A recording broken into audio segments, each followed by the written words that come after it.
But I'm a little bit nervous that he asked me to walk me up to my room. Like, is he expecting to go inside?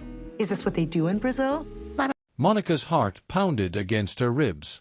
She'd traveled halfway across the world, from her quiet suburban life in Ontario to vibrant Rio de Janeiro, chasing not just a romantic match but personal transformation. Her journey on Match Me Abroad had been emotional, exhilarating, and full of anticipation. And today, after weeks of video calls, cultural coaching, and plane tickets, she was finally meeting Daniel in person. All cameras were rolling, but for a moment, the world felt distant. This was between her and him. Warm, humid air greeted Monica as she stepped out of Rio's Galeão airport. Palms swayed, tourists spoke Portuguese and English in lilting voices, and street carts offered coconuts and acai bowls. Daniel stood near the taxi stand, nervous and tall, wearing a crisp white shirt with a shy smile. He waved. Their first hug was tentative, full of excitement.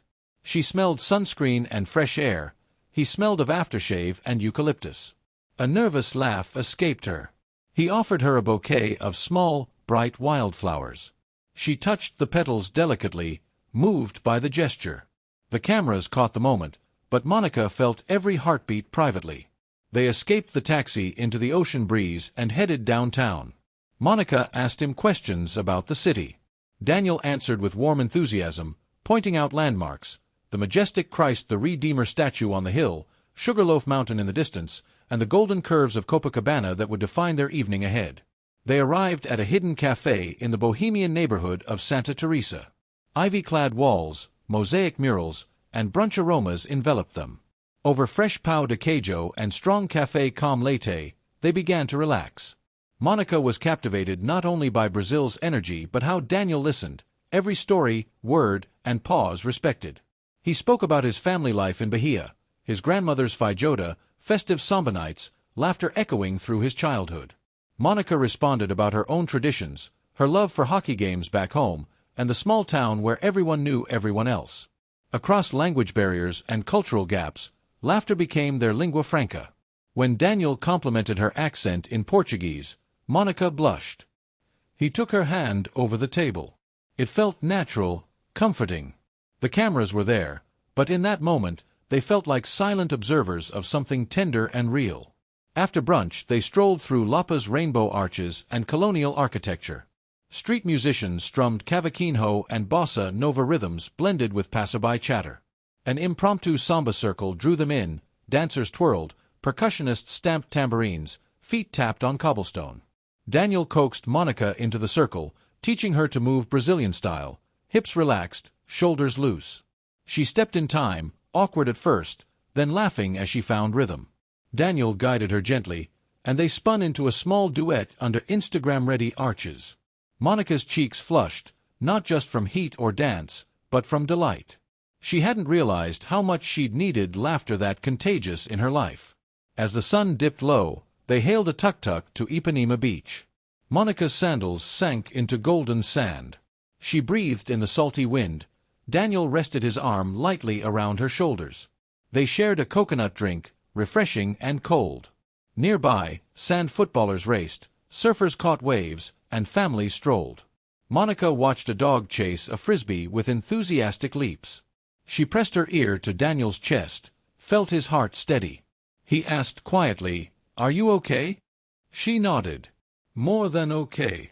They watched painted skies turn mauve, then purple, then ink. Together they counted each flicker of the sun's final glow. Later, they ventured to a churrasco restaurant far from tourist traps. Servers skewered sizzling meats, picanha, linguica, frango, while side dishes sparkled, black beans, fried plantains, farofa, bright salad sprinkled with mango. Monica ate hesitantly at first, overwhelmed by flavors. Daniel coached her through each bite of tender steak, explained spices she'd never tasted back home. They toasted with caipirinhas, lime muddled with sugar and cachaca. Monica's first sip felt bold. She squeaked at the sharpness, then smiled when laughter mixed with mild dizziness and delight.